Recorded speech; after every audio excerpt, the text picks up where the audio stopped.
G'day, welcome to Partakers and our Easter 2018 series, where we are looking at the death and resurrection of that most extraordinary man of history, Jesus Christ.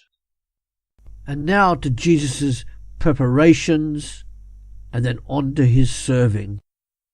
The disciples needed a room within Jerusalem itself, and they also required food. A lamb, bread, bitter herbs, and wine. The Passover meal contains historical and theological symbolism regarding the death of Jesus Christ. That is why this meal is the model for the central act of Christian worship, which is Holy Communion. Here is an outline of a Passover meal at the time of Jesus, starting with opening prayer, then a first cup of wine and a dish of herbs and sauce. Then the story of the Passover is recited, and Psalm 113 sung. Then a second cup of wine, followed by a prayer of grace. Then a main course of roast lamb with unleavened bread and bitter herbs, followed by a further prayer and a third cup of wine. And then Psalms 114 to 118 were sung, and that is followed up by a fourth cup of wine. And depending on your church, the Last Supper can be called, amongst other things, the Eucharist or the Lord's Supper or Holy Communion. Christian disciples are commanded to participate, as Jesus said in Luke chapter 22 verse 19. Do this in remembrance of me. Some churches do it every service and others do it monthly or weekly. Whenever we participate in it, we do it regularly as a remembrance of Jesus until he comes again. 1 Corinthians 11 verse 26. The bread symbolizes his body broken on the cross, and the wine symbolizes his blood which was shed on the cross. Therefore, before we partake of the bread and the wine, we are to examine ourselves and confess any unforgiven sin. 1 Corinthians 11 verse 28 to 29. This is done because it would be hypocritical to eat it while harbouring known sin in our hearts and having fellowship with Jesus and others in the church. This Last Supper, the Lord's Supper, the Eucharist, the Holy Communion, what is its significance for us?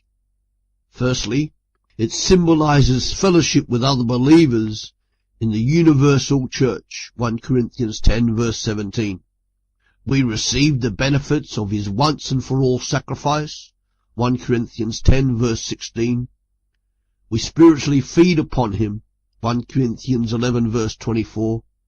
It symbolises the death of Christ for our sin, Luke 22 verse 19. It symbolises our acceptance of his death for us and our dependence upon him for life, spiritual life. And finally, when a person remembers, that makes it their own personal story. If something is only recalled as an historical event, then that is somebody else's story being recalled. That is why Holy Communion is personal. It's our story. It's your story. It's my story. All these symbolize the new covenant made between God and Jesus' disciples. A covenant guaranteeing salvation. The new covenant is a new meal in order to remind his followers in every age and of all time about the work of Jesus on the cross. The new covenant, Luke 22 verse 20, Jesus claimed that his death was spoken about by the prophets Jeremiah and Ezekiel. It was a new covenant in which God's people will be able to know him intimately, for their sins will be forgiven. Whenever a covenant was made between God and man in the Old Testament, blood was always shed as a seal of the promise. Jesus' blood is the seal on this new covenant, which is why we remember it. So Jesus' plans, Jesus' preparations, and now Jesus serves. Jesus washes the disciples' feet. As part of the custom of the day, a servant or slave usually undertook foot washing of all guests.